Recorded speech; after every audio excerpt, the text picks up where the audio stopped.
Hey guys, I wanted to give you a quick little tip sheet for those of you who are recording your great teachers videos this week. We're in week 4, so the bar is going up. A lot of you did some really wonderful work with the professional introductions.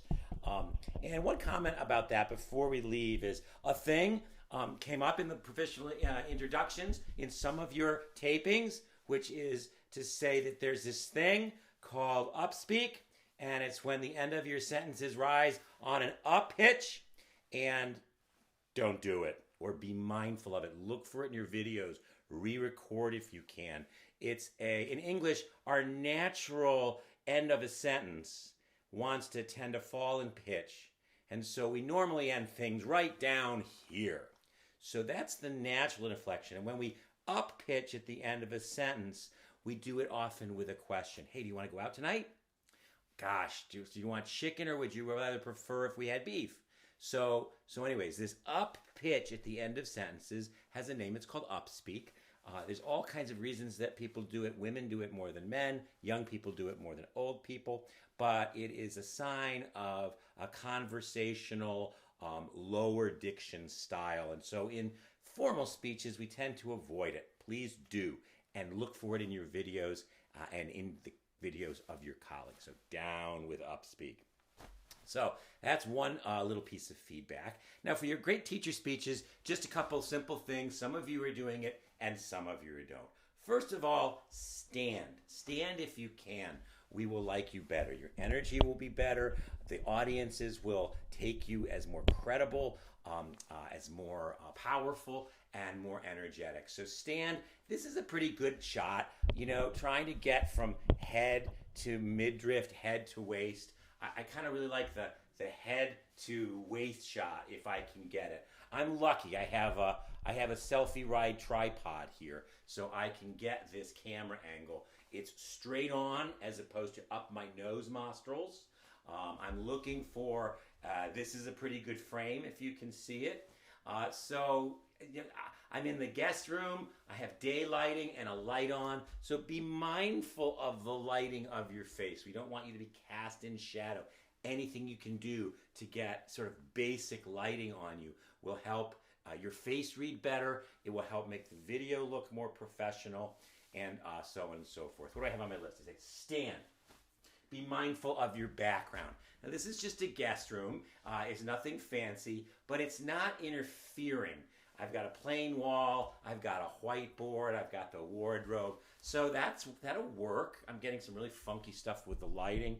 Apologies, my phone isn't reading the lighting camera, but we're not professional videographers. We're just using our iPhones as best we can, but we still can make little modifications to make it better. So camera angle is best if it's straight, or even slightly down. If you're recording off of a computer, if you can get it stacked up on books, or stacked up on far, put it on a shelf or a bookshelf, something so that the camera angle is straight, as opposed to going like this.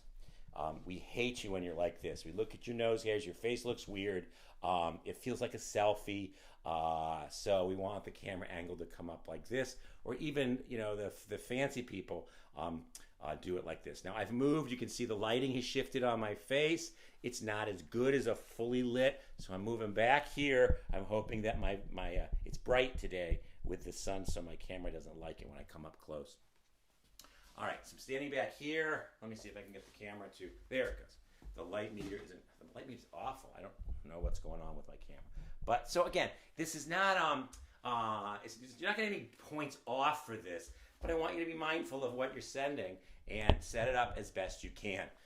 It's also great if you don't have a selfie or a stand or a bookshelf, get a brother or a sister or a sibling or a cousin or a date, moms, dad, aunts, uncles. Anybody else can be the videographer and hold this for you to tape your great teacher speech. These are short. They're 5 and 10 minutes long.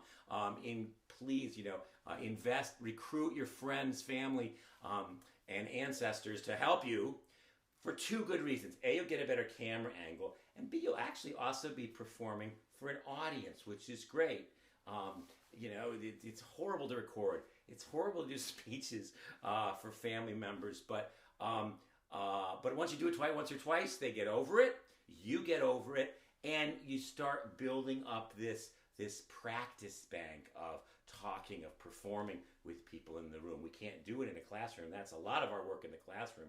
But having videographers or people watching you while you're giving these videos is a great way to get a better video and also to incorporate some help and support for your good hard work. Now, about hands.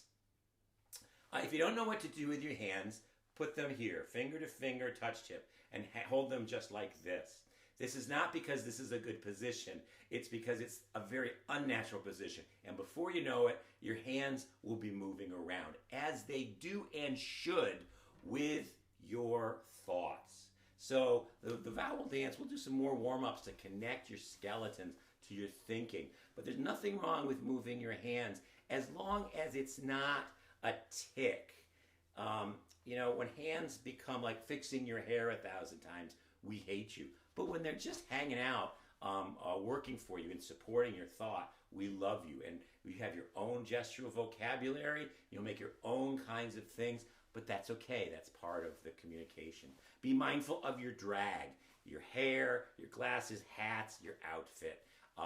I choose when I'm teaching this black shirt in video. It's in my closet. It's easy to put on, and it helps clarify, formalize, simplify my drag, my outfit. It's really good for my hand gestures so you can see them.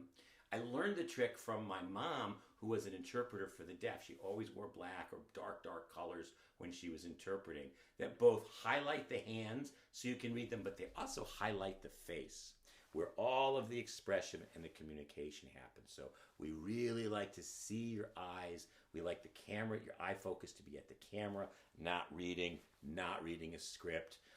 That's how the ideas, they flow out of our eyes so your audiences can catch them. So drag, lighting, stand, hands.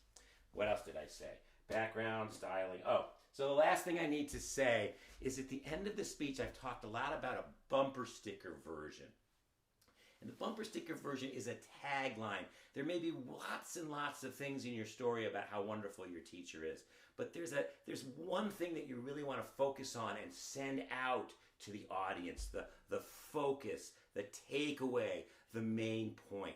My great teacher, Miss Levine, that third grade teacher, she was great because she made me feel part of a community, not just a classroom. A community, not just a classroom. My sixth is a story about my grad student advisor, Wendy Steiner, was great because she taught me to take my own ideas seriously. My own ideas seriously. So that's what a bumper sticker is. It's a short little summation, a concise, succinct summation. It's the kind of stuff that marketers use. Just do it. That they put on logos and make slogans. So that's the kind of condensing writing you're looking for, in that she was a great teacher because should be that short, it should fit on a bumper sticker, and it really should be the succinct, concise summation, the focus of your thinking. That's how we can tell a well-written teacher speech. There is a clear, focused bumper sticker version of the idea. So we want to hear that at the end. We want it in a speech. It's something that can be repeated 1, 2, 3 times. Some students have put it at the very, let me tell you about a teacher who taught me about community. Some people put it right at the top of their speech, and then they've repeated it 2 or 3 times at the end. So that's the number one thing I'm looking for in these great teacher speeches.